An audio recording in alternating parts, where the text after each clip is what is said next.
Welcome to my complete beginner tutorial video series. My name is Deepak Singh. In the last video we have created our first app. In this video we are going to look all the files and folder which is just created by CLI. We are going to see how an Angular app get started. To look into the project we need an editor or IDE to open or edit the code. There are many options for the editor. You can use Sublime Text, Atom, but we have better option which is free, the Visual Studio Code. So let's go to the Visual Studio Code web page. Please check out the link in the description. Here you can download and install it as per your operating system. I have already installed it, so I am going to open the project which is just created by the CLI.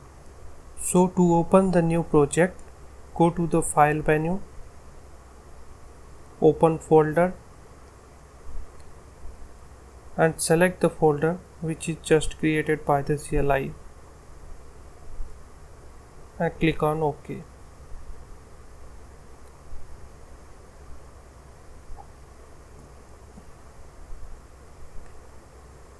Here is a lot of configuration files.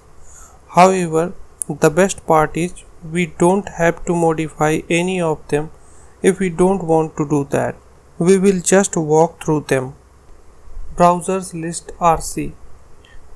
This is a configuration file which we can use to define our target browser. Then we have .editor config. This file provides the configuration for displaying the project in our editor.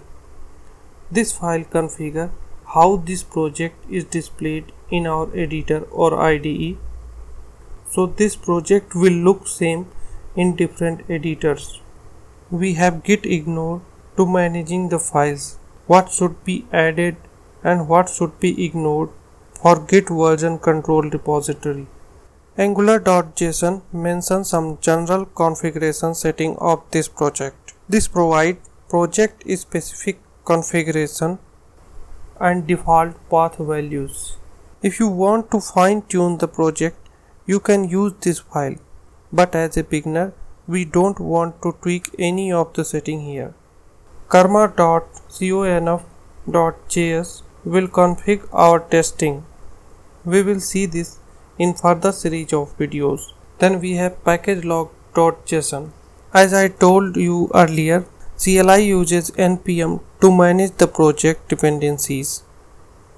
This file is automatically generated when npm modify node module tree or package.json. This is used to log the dependencies to a specific version number. Package.json manage all the package and package dependencies which is used by our project. readme.md. This file provides some useful information about our project like CLI version which is used to create this project. It provides some detail about using basic command of CLI. tsconfig.app.json.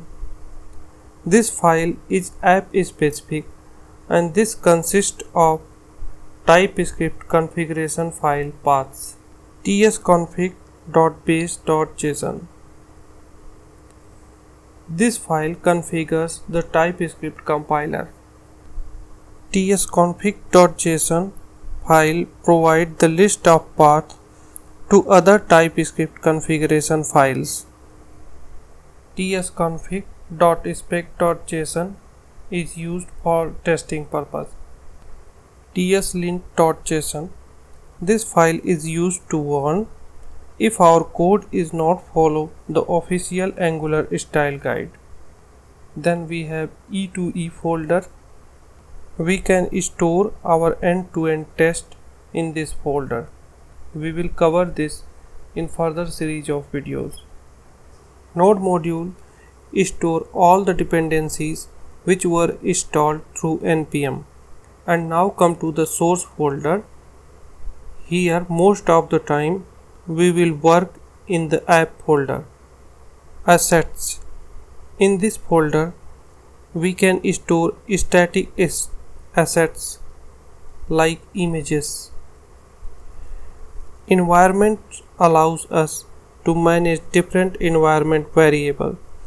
We could use these two files to manage variable for development or production server. Favcon.ico is used for icon. We have here main.ts. This is responsible for starting our app, and index.html. This is not just normal HTML file. As you can see, we have not imported any of script here, but still this file plays a most important role when it comes to loading our app.